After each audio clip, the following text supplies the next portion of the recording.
There's a kind of boy, when you first see him, he seems quiet. Not shy, not cold, just someone who learned very early that saying certain things out loud doesn't change anything. Because the person who was supposed to be there wasn't. Telemachus was Odysseus's son. Odysseus left when the boy was still an infant.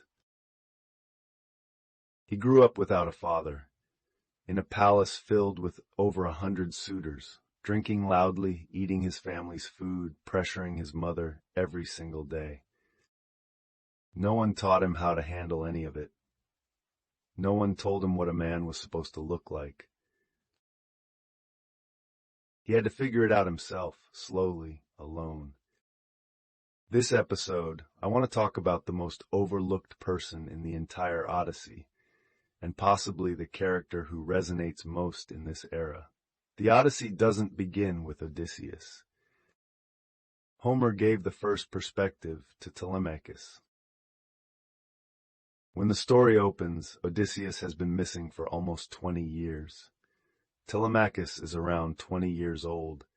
He sits in the palace, watching the suitors occupy his home. He doesn't know what to do. He sits there watching them, and somewhere inside he wonders, if my father came back, what would he do with these men? Then Athena arrives, disguised as a man.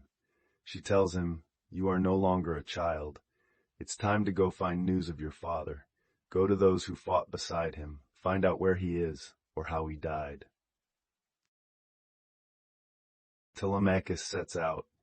He goes to Sparta, to Pylos. He finds the old heroes and asks them, "Did you know my father? Have you seen him? Do you know where he is?"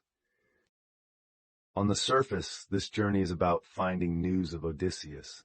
But deeper than that, he's searching for something else. Who was my father? And who am I supposed to become? Let me say something here that psychology has studied clearly. A father's role in a boy's life isn't just about providing resources or safety. A father is the first reference point a boy uses to learn how to be a man. Not because fathers matter more than mothers, but because, for a boy, there is a specific question he's trying to answer. How should someone like me live? A father is the one who answers that question, through his presence alone. He doesn't need to say it, he just needs to be there, and the boy watches how he treats his mother, how he faces difficulty, how he makes decisions, how he moves through the world. And the boy takes all of that in and finds his own version of it. Telemachus had none of that. From infancy, nothing. And the emptiness that leaves isn't just, "I miss my father." It's larger than that. That emptiness is, "I don't know what kind of person I'm supposed to become." And the men around him, the suitors, loud, drunk, disrespectful, taking everything without asking. He grew up watching those men, and he knew he didn't want to be that. But he didn't know what he did want to be. Let me take you into Telemachus's perspective. If he could speak, those years might have sounded like this. "I don't remember him. People say I look like him, say I have his eyes, but I don't remember him. All I know is that he was a hero, fought for 10 years, then disappeared. Sometimes I wonder, if he were here, what would he do with the suitors? How would he protect my mother? How would he teach me to do any of this?"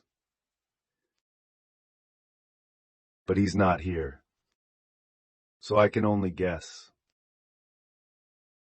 I went to Sparta. I went to Pylos. I asked everyone who had ever known him, what kind of man was he? They told me many things, but after all of it, I still felt that place inside me, the one I can't fill. Maybe it's not something he can fill. Maybe it's something only I can fill, myself. But I don't know how yet. I'm still learning." Then Odysseus came home. Their first meeting, Odysseus was still disguised as a beggar. He chose to reveal himself first to Telemachus. Telemachus looked at the man in front of him and said, "You can't be my father. Only a god could transform someone from that old man into this." Odysseus said, "I am your father. There is no other Odysseus, only me." And they held each other and wept. Homer says the sound was like the cry of eagles. The father came home, but 20 years of absence, one embrace cannot fill that. They would have to start from here, build something new. Later, they fought side by side. Telemachus stood next to his father in the battle against the suitors. It was the first time he ever truly stood beside his father and did something together. In that moment, he was no longer the boy waiting for his father to return.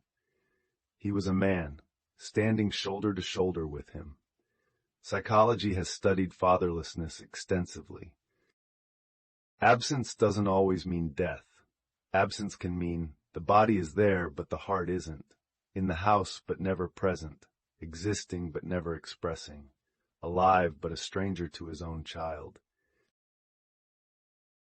Research finds that boys who grow up without a present father often face one very specific challenge. I don't know what it's supposed to feel like to be a man. They may appear strong on the outside, but somewhere inside, a space stays empty, waiting for an answer that was supposed to come from a father's presence. Many men at 30, at 40, are still waiting for that answer. Waiting for a father to say, "You did well. I'm proud of you. You are enough." That sentence may never come, but the person waiting for it keeps waiting anyway. Telemachus's story is about exactly this, and about how a boy still becomes a man, even when that sentence never arrives. Here's something that might challenge what you think you know. You think Telemachus was finally complete when his father came home. He wasn't. His father's return was a beginning, not an ending. 20 years of emptiness don't vanish in an embrace. The question, "I don't know how to be a man," doesn't answer itself the moment a father appears. But before Odysseus ever came back, Telemachus had already set out to find that answer himself. He left on his own. He asked the hard questions on his own. In that final battle, he stood up on his own. His father's return wasn't what made him a man. He was already becoming one before his father arrived. That is what makes Telemachus truly remarkable. I want to say something you may not have considered. The epic Odyssey gives its first perspective to Telemachus, not Odysseus. Homer spent 4 entire books on what Telemachus did before his father appeared. Why? Maybe because Homer understood Odysseus's story is about a hero finding his way home, but Telemachus's story is about an ordinary person finding his own way, with no map and no one to follow. That story is harder than the hero's, more common, more like yours and mine. I want to ask you, have you ever taken a first step with no answer in sight? No one told you what to do, no model to follow, but you went anyway. That going, it doesn't need anyone to tell you it was right. The fact that you did it, that's already true. Wu Talks World, until next time.